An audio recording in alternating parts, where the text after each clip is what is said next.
In this Baldur's Gate 3 video, we're going to talk about the most underrated spells that are deceptively better than you might think, with a ton more functionality and applications than you'd suspect, or just way stronger than you might estimate at first glance. First up is Longstrider. This spell increases the move speed of a character by 3 meters until a long rest. 3 meters might not sound like a lot, but the standard move speed is 9 meters, which means that this increases the amount of distance you can cover by a third, which is huge, and it's an even bigger deal if you're a race with short legs like a gnome, dwarf, or halfling. What's also great about this spell is that it doesn't require concentration, so you don't have to worry about losing concentration or taking up that concentration spell slot. Not only that, but because Longstrider is a ritual spell, if you cast it outside of combat, it doesn't use up a spell slot, meaning you can cast it as many times as you want without sacrificing other spell slots, allowing your entire party to move more each turn. So you've got nothing to lose and 33% move speed to gain.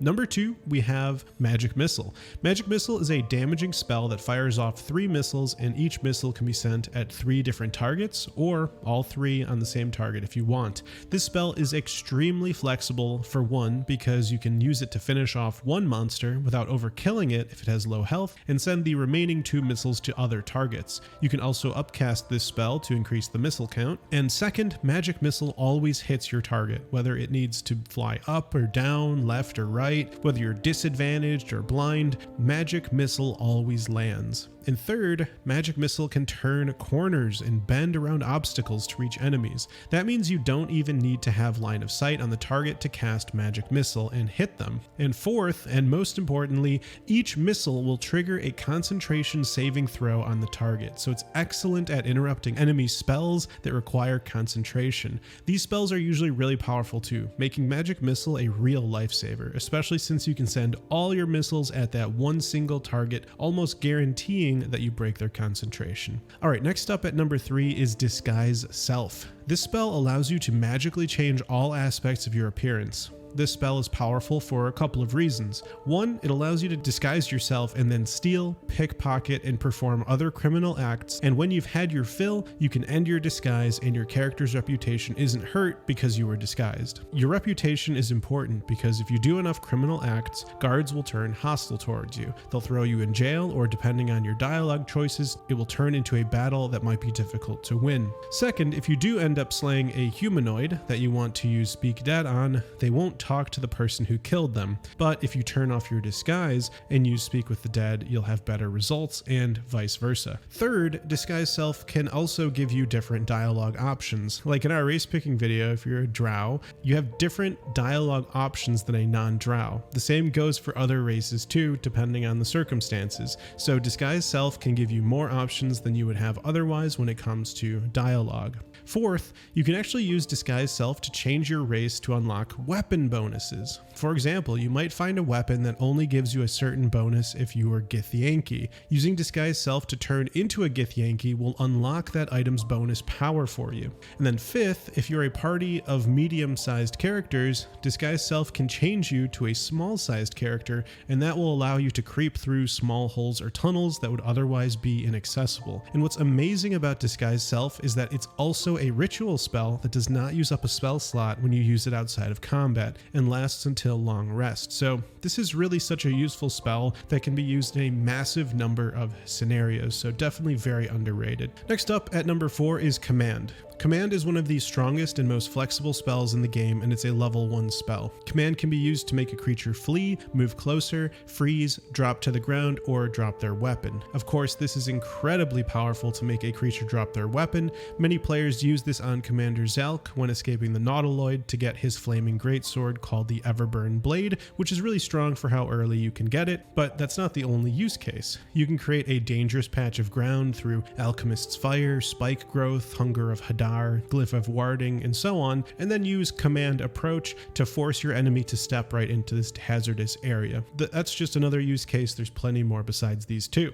It can also be upcast to remain useful late game and can be very impactful against deadly bosses. On top of that, it doesn't require concentration, one of only a few control spells in the game that doesn't. Alright, next up at number 5 is Guidance. Guidance is an incredibly powerful cantrip, which means it can be used an unlimited number of times. It's such a good good spell that someone in your party should always have this spell. It can be used in dialogue situations along with disarming traps and lockpicking to improve your odds of success in all those scenarios. You can also use guidance to boost your odds at perception checks, so if you use it on the party member leading the way, they'll see important things coming. Unlike in dialogue situations where you can use guidance during the roll, you can't use it after a perception roll that takes place when you enter a room, for example, so make sure you cast it before you start exploring. One important thing to remember though is that this cantrip requires concentration, so make sure you don't overwrite any other spells you might be concentrating on before you cast this. Coming in at number 6, we have Bless. Bless is a powerful spell that affects 3 targets, giving them not only advantage on attack rolls, but also saving throws. This spell is powerful because it can dramatically help protect your party by having advantage on saving throws, and the 1d4 advantage on attack rolls will also help your party deal damage. And if you upcast this spell, you can increase the number of targets to 4, allowing you to buff your entire party with these advantages. Now you might be thinking this spell isn't that great because it requires a turn and spell slot and your concentration could just be broken. Well, if you make sure to always use Bless on the target that is casting the spell can actually protect itself essentially, giving that advantage on concentration saving throws while continuing to provide everyone in the party with that advantage too. Coming in at number 7, we have Healing Word. Healing Word is an incredibly good healing spell that you're probably already using and will continue to use. Healing Word does consume a spell slot, but it can also be used at very long range, and it is also a bonus action, meaning your turn isn't over after you cast it. You can cast another spell or attack the same turn you cast Healing Word. However, the most underrated use and best use of Healing Word is actually to heal a downed teammate, which will bring them back into the fight instead of moving into melee range to help them up, which will use your turn, and you can instead use Healing Word from range to bring back that downed teammate and continue your turn with a regular attack or spell. This makes this spell incredibly important for the entire game when using it to bring back downed teammates. Alright, next up at 8, we have Sleep. Many players have been sleeping on the Sleep spell. Sleep can put multiple targets to sleep, removing them from combat. This spell is based off their current HP, not their max HP, so it's more effective on enemies that have taken damage. Sleep is sometimes more powerful than finishing off a wounded enemy because you can target multiple enemies at the same time, which effectively reduces the amount of damage your party is going to take by taking that many enemies' turns away. What makes Sleep even better is that you can upcast the spell, which means using a higher level spell slot to make the spell more powerful and be able to sleep more enemies with a higher total HP. Of course, this is necessary as enemies get more HP, otherwise you wouldn't really be able to use this spell as much as you progress. Also, an attack on a sleeping target will always have advantage, and if you're within 2 meters of that sleeping enemy, it will also be a guaranteed critical hit. This nearly guarantees that you'll finish off those sleeping wounded enemies on your following turn. And what makes this spell especially overpowered is that it does not trigger a saving throw. It always works as long as they are within the HP requirement. Unlike other spells that can fail, this one cannot, which is why it's really underrated for how good it is. Coming in at number 9, we have Color Spray. This spell blinds targets up to a total amount of HP, similar to Sleep. However, unlike Sleep, Color Spray is cast in a frontal cone, so it's much more difficult to pull off on multiple opponents, especially if they are spread out. However, Blind isn't an incredibly powerful ailment. Blinded targets' melee attacks have disadvantage, and ranged attacks and spells range is reduced to 3 meters. All attacks made against blinded targets are also advantaged, and this spell does not trigger a saving throw, meaning it will either work because the total HP is less than or equal to the spell's ability, or it will fail because the total HP is higher. A good use case for this spell is to use it on weakened monsters to disable them and allow your party to finish them off faster. Next up at number 10 is Minor Illusion. Minor Illusion is a cantrip, which is a spell that doesn't use a spell slot and can be cast an infinite number of times. This is a spell which creates an illusion and has a very long range. If you use this outside of combat, you can lure monsters towards your illusion, which has a lot of use cases. You can use this to sneak by enemies, move them away from an objective they're guarding, or even to group up enemies that are spread out to set yourself up for a massive AoE combo spell on them. Next up at number 11 is Shield. Shield is a reaction that consumes a spell slot to increase your armor class by 5, and you take no damage from Magic Missile. This lasts until your next turn, which means you'll have the increased armor class for all future attacks made on you until it's your turn again.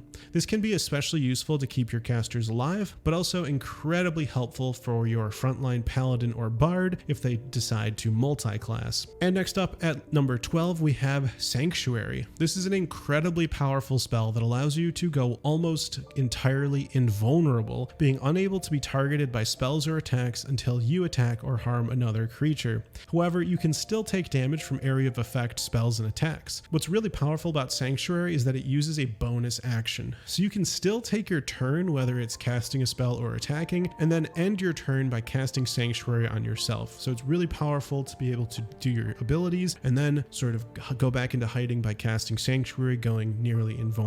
Really, really strong. And then finally, at number 13, we have Create or Destroy Water. This spell can be used to call forth rain, extinguishing exposed flames, and forms a water surface. This water surface causes the wet condition, which causes vulnerability to cold and lightning damage. Lightning spells cast on water causes the shocked condition, removing their reaction and having a chance to stun. You can create quite a powerful trap by using Create or Destroy Water and by placing a glyph of warding lightning, which will cause lightning damage and on that wet surface when they walk over it. Not only that, but the spell can be used to remove acid and fire from the ground or a character that might be afflicted by it. The spell can also be upcast to have a bigger radius. So lots of use cases for Create or Destroy Water that probably most players aren't taking full advantage of. And this is my list of 13 most underrated spells in Baldur's Gate 3. Let me know in the comments below if you think there are other spells that are just as good or some use cases that I haven't mentioned for these spells. Thanks for watching, and I'll see you in the next video. Take care.